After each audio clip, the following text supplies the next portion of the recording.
Assalamualaikum warahmatullahi wabarakatuh. Selamat jumpa kembali sahabat-sahabat viewer dan subscriber channel Titah Misteri. Kali ini kami akan membawakan sebuah kisah misteri dengan judul Petaka Pesugihan Gunung Kemukus. Selamat mengikuti.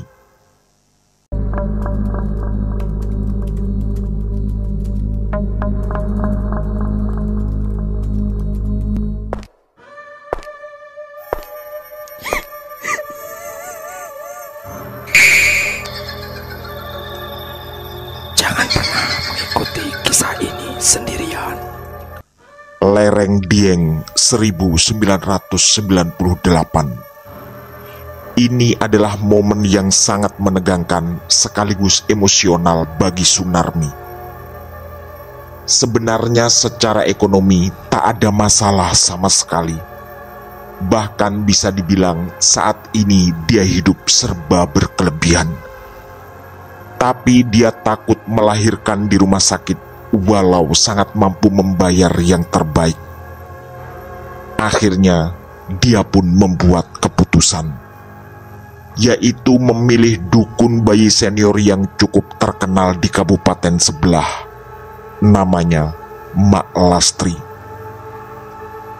Dengan ditemani Mbok Jiem, pembantu yang selama ini menemani hidupnya, Sunarmi pun berangkat ke rumah Mak Lastri, yang namanya sebagai dukun bayi sudah terkenal sejak dia masih kecil, dan memang banyak dipercaya masyarakat setempat untuk membantu proses persalinan. Konon, selain sebagai dukun bayi, Mak Lastri punya kemampuan lain, yaitu bisa menerawang ketika pasiennya mengalami gangguan gaib atau semacamnya. Dan tentu saja, biaya persalinan di sana jauh lebih murah daripada di rumah sakit. Sunarmi juga mengajak Sugeng, tetangganya yang memang berprofesi sebagai supir panggilan. Mereka bertiga pun meluncur menuju rumah Mak Lastri dengan menggunakan mobil milik Sunarmi yang baru dibeli sekitar 4 bulan yang lalu. Ini memang fase yang sangat berat dalam hidup Sunarmi. Sekitar 9 bulan lalu, Mas Hilmi suaminya meninggal dunia. Jadilah Sunarmi menjalani fase kehamilan sendirian tanpa didampingi suami. Di mobil ada 3 tas berisi pakaian. Mbok Jiem dan Sugeng memang diminta bersiap-siap menginap karena firasat Sunarmi mengatakan dia akan segera melahirkan anak pertamanya. Tak lama setelah sampai di rumah Mak Lastri, Sunarmi mengalami sakit perut yang luar biasa. Mak Lastri bersama seorang anak buahnya dengan sigap menyambut Sunarmi yang sudah kesulitan berjalan sambil memegangi perut besarnya. Sekitar tengah malam, Mak Lastri memberi instruksi pada anak buahnya untuk mempersiapkan semuanya. Berarti memang sebentar lagi Sunarmi mau melahirkan. Mbok Jiem diminta menunggu di ruang tamu, sedangkan Sugeng juga diminta standby jika saja sewaktu-waktu ada barang penting yang harus segera dibeli. Di kamar sederhana itu hanya ada Sunarmi, Mak Lastri, dan anak buahnya, seorang gadis yang mungkin berumur 20 tahunan. Ketika rasa sakit sedang puncak-puncaknya, Sunarmi mendengar suara aneh. Di telinganya, ini seperti suara dengkuran yang pernah didengarnya, tapi entah kapan dan di mana. Mak Lastri sepertinya menangkap pula suara itu, dan lalu meminta Sunarmi untuk fokus dan mengatur nafas. Kata Mak Lastri, sebelum pagi tiba, harusnya bayi yang dikandung Sunarmi akan lahir. Ketika Sunarmi memejamkan kedua matanya dengan erat, seperti ada bayangan hitam berkelebat. dia sadar mata batinnya lah yang menangkap bayangan hitam itu. Lagi-lagi, ingatan Sunarmi mengatakan bahwa bayangan hitam itu pernah dilihatnya, entah kapan dan di mana. Suara dengkuran semakin sering terdengar, juga kelebat-kelebat hitam yang terus-menerus melintas. Sunarmi mulai khawatir ada sesuatu yang mengerikan dan membahayakan dalam proses persalinan kali ini. Mulut Mak Lastri terlihat terus komat-kamit tanpa henti. Dan setelah cukup lama berjuang dengan itu semua serta rasa sakit yang tak tertahankan, sekitar hampir subuh, pecahlah suara tangisan bayi. Ada rasa lega luar biasa di hati Sunarmi. Walau batinnya juga teriris tajam karena teringat almarhum Mas Hilmi sudah tiada. Padahal seharusnya ini menjadi momen istimewa bagi sang suami. Tapi air mata bahagia itu tiba-tiba berhenti ketika Mak Lastri menatap tajam padanya. Sunarmi sadar ini bukan tatapan biasa. Lalu mata Sunarmi sempat menengok bayinya yang ternyata tak seperti bayi pada umumnya. Di sekujur tubuhnya ditumbuhi bulu-bulu lebat berwarna hitam legam. Juga wajah bayi itu yang terlihat sangat menakutkan. Tapi apapun itu, makhluk mungil ini adalah anaknya. Setelah berusaha duduk dibantu Mak Lastri dan anak buahnya, Sunarmi berusaha memeluk bayi itu. Dengan air mata menetes tak henti membasahi pipinya. Berbagai perasaan bercampur dan berkecamuk. Tapi takdir memang tak bisa dilawan. Bayi aneh itu sempat menyunggingkan sebuah senyum pada Sunarmi. Sebelum akhirnya dia tak bergerak sama sekali. Sunarmi menjerit sekuat tenaga. Suara itu sampai membuat panik Mbok Jiem yang lalu menerobos masuk ke dalam kamar. Tapi Mak Lastri berusaha menenangkan dan meminta pada Mbok Jiem agar segera kembali ke ruang tamu. Kemudian ketika suara tangis Sunarmi mulai memelan, gadis muda asisten Mak Lastri juga diminta keluar. Sunarmi sadar Mak Lastri ingin bercerita serius dengannya. Dengan tatapan yang makin menegangkan, Mak Lastri terus mengarahkan pandangannya ke mata dan wajah Sunarmi. "Apa yang telah kamu lakukan?" Begitu tanya Mak Lastri dengan tatapan yang sangat mengintimidasi. "Tadi bapaknya datang dan berputar-putar di sekitar sini." Begitu lanjut Mak Lastri yang membuat suasana menjadi makin mencekam. Dengan air mata yang kembali deras mengucur, Sunarmi pun mengakui semuanya. Setelah berusaha mengingat, dia jujur mengatakan bahwa sekitar tahun lalu dia mencari pesugihan di Gunung Kemukus, dan di sana berhubungan dengan orang asing sebagai persyaratan dari pesugihan itu. Karena tak kuasa menahan kesedihan dan rasa takut, Sunarmi pun tak sadarkan diri. Tiba-tiba, Sunarmi merasa berada di dalam sebuah kamar kecil. Ini seperti tempat yang pernah dikunjunginya. Hawa dingin berhembus menusuk tulang, dan lampu kamar yang dari tadi tidak terlalu terang semakin lama terasa semakin meredup. Tak lama kemudian, dari luar kamar terdengarlah suara laki-laki tua yang juga tak begitu asing di telinga Sunarmi. "Pusatkan pikiranmu."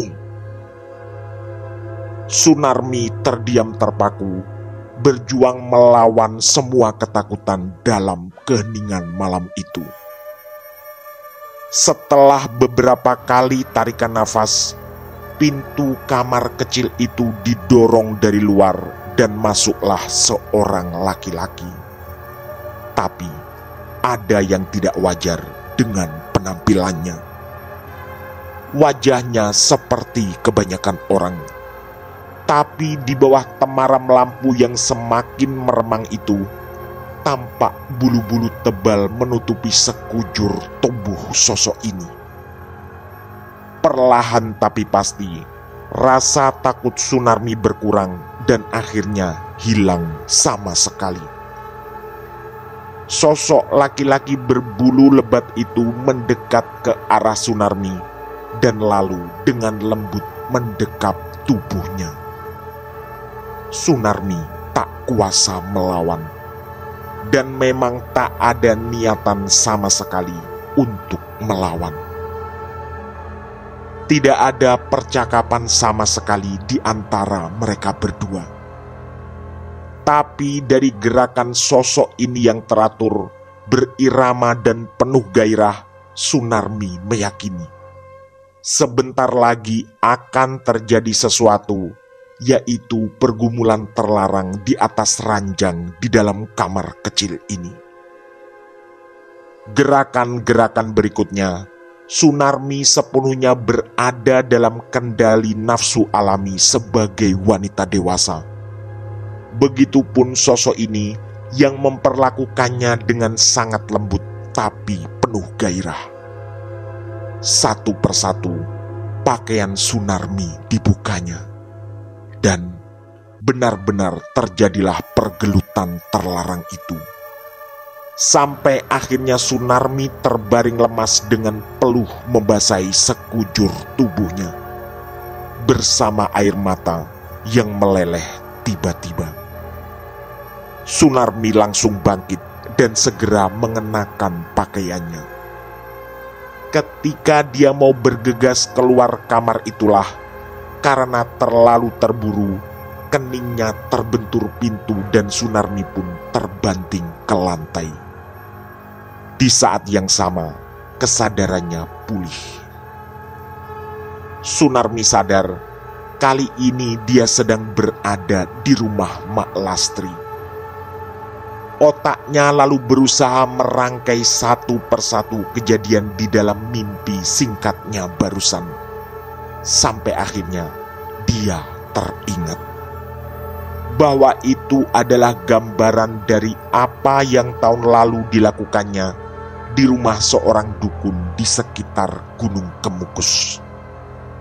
Ketika itu, dia memang datang untuk mencari pesugihan karena kehidupan ekonominya yang sangat terjepit dan menanggung banyak hutang. Tapi dia juga baru ingat bahwa dulu yang datang dan berhubungan dengannya di dalam kamar bukanlah sosok berbulu lebat, melainkan seorang laki-laki paruh baya yang mengaku berasal dari Jawa Barat. Sunarmi pun menangis lagi, karena mungkin apa yang barusan dialami di dalam mimpi justru adalah gambaran tentang yang sebenarnya terjadi di malam terkutuk tahun lalu. Mak Lastri menarik nafas panjang, lalu seperti tadi menatap Sunarmi dengan sangat tajam. Sang dukun bayi itu kemudian mengatakan bahwa yang berhubungan dengan Sunarmi dulu sebenarnya bukanlah manusia, melainkan makhluk halus penghuni kawasan Gunung Kemukus yang sengaja didatangkan oleh dukun untuk ritual sesat bernama pesugihan. Kemudian, setelah menarik nafas panjang lagi, Mak Lastri mengatakan dengan setengah berbisik, bahwa bayi kecil tadi adalah anak dari makhluk itu. Suara tangis Sunarmi pecah kembali. Teringat lagi saat-saat dia menjalani ritual di Gunung Kemukus. Ketika itu, sebenarnya dia bertekad tak melanjutkan pesugihan dan tak pernah datang ke sana lagi selain satu kali itu. Kala itu, sepulang dari Gunung Kemukus, Sunarmi sadar bahwa perjalanan ke sana adalah langkah salah yang tak boleh lagi diulangi. Di sini, Sunarmi mulai menduga kemajuan usaha tokonya yang melejit selama beberapa bulan terakhir mungkin dibantu makhluk halus sebagai hasil dari perjanjian sesat itu. Juga bayi yang baru meninggal ini. Dengan memeluk erat Mak Lastri, Sunarmi mengakui semua kesalahannya. Dan lalu dia memelas pada Mak Lastri agar merahasiakan aib ini dari siapapun. Siang harinya, atas bantuan Mak Lastri pula, bayi itu dikuburkan di pemakaman kampung bersama beberapa warga. Mak Lastri juga menceritakan bahwa kasus kelahiran seperti Sunarmi bukan pertama kali ini dialaminya. Ada yang lebih parah, yaitu selain sang bayi aneh meninggal tak lama setelah dilahirkan, sang ibu juga menyusul menghembuskan nafas terakhir beberapa menit setelahnya. Mak Lastri juga mengatakan bahwa Sunarmi seharusnya masih bersyukur karena tak sampai mengalami kejadian separah itu. Juga, dia harus berjanji tak akan lagi bersentuhan dengan hal-hal sesat seperti pesugihan. Sunarmi pun mengangguk berkali-kali, penuh kesadaran, bersama derai air mata yang terus menetes. Singkat cerita, sore harinya dengan langkah lunglai dan penuh kesedihan, Sunarmi pun kembali pulang bersama Mbok Jiem dan Sugeng. Sesampai di rumah, ternyata gangguan belum berhenti. Karena kondisinya belum benar-benar pulih, Sunarmi kali ini minta ditemani Mbok Jiem tidur di kamarnya. Selama ini, Mbok Jiem sebenarnya diberi kamar sendiri yang dekat dengan dapur. Sekitar tengah malam, telinga Sunarmi menangkap suara ketukan di pintu depan. Karena Mbok Jiem terlihat terlalu pulas tertidur, Sunarmi pun berusaha bangkit dan berdiri, lalu berjalan ke pintu depan. Begitu pintu itu dibuka, ternyata yang datang adalah Pak Tatang, laki-laki yang dulu menjadi pasangannya ketika ritual di Gunung Kemukus. Sunarmi tentu terkejut karena tak pernah memberitahukan alamatnya pada Pak Tatang. "Bapak dari mana tahu rumah saya ini?" tanya Sunarmi. "Gak tahu, Dek. Tapi saya cuma ngikuti perasaan dan petunjuk dari mimpi tadi malam." Sunarmi pun terkejut lagi. Setelah itu, tanpa diminta, Pak Tatang pun menceritakan mimpi anehnya tadi malam. Katanya, tiba-tiba dia didatangi oleh sesosok laki-laki seperti genderuwo, yang sekujur tubuhnya ditutupi oleh bulu-bulu hitam yang tebal. Sosok itu terlihat sangat marah pada Pak Tatang, lalu dengan memaksa memberi petunjuk agar datang ke rumah Sunarmi. Dari sosok menakutkan itulah Pak Tatang tahu jalan ke rumah ini. Pak Tatang juga mengaku tak pernah lagi datang ke Gunung Kemukus sejak saat itu. Dan tak ada perubahan apapun dengan kondisi ekonominya. Hidupnya tetap susah dan harus berhutang di sana-sini hanya untuk memenuhi kebutuhan makanan keluarganya. Karena kasihan, Sunarmi pun masuk ke dalam kamar dan berencana memberi uang untuk Pak Tatang. Tapi begitu kembali dari kamar, keanehan terjadi. Tak ada siapapun di ruang tamu. Kursi yang tadi diduduki oleh Pak Tatang sekarang kosong melompong. Karena penasaran, Sunarmi memeriksa keluar rumah. Juga tak ada siapapun di sana. Rasanya mustahil Pak Tatang bisa pergi secepat itu. Dan lagi, tak ada suara kendaraan apapun.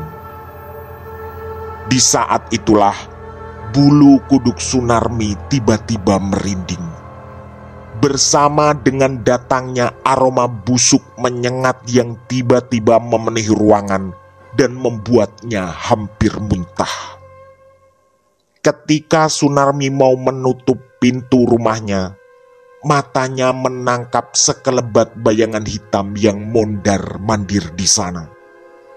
Entah kenapa, Sunarmi tertarik untuk memperhatikan bayangan itu. Semakin lama, bayangan itu terlihat semakin jelas.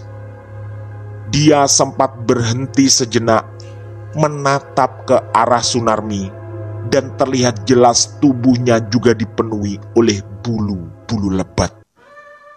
Lalu, sekilas mulutnya seperti terbuka dan ingin mengucapkan sesuatu yang entah itu apa.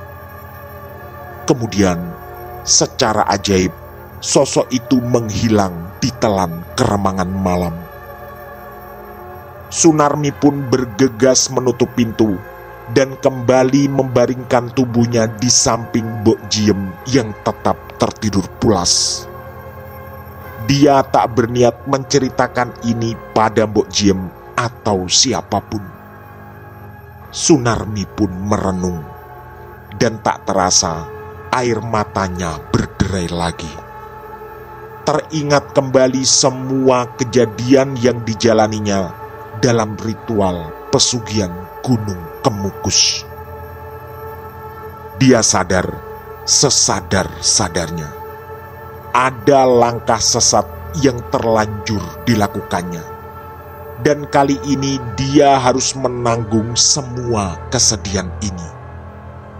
Atau jangan-jangan kematian Mas Hilmi sebenarnya juga adalah hukuman atas langkah sesat itu. Tamat. Demikian kisah misteri dari kami, Petaka Pesugihan Gunung Kemukus. Semoga kisah-kisah kami menghibur dan menemani sahabat semua.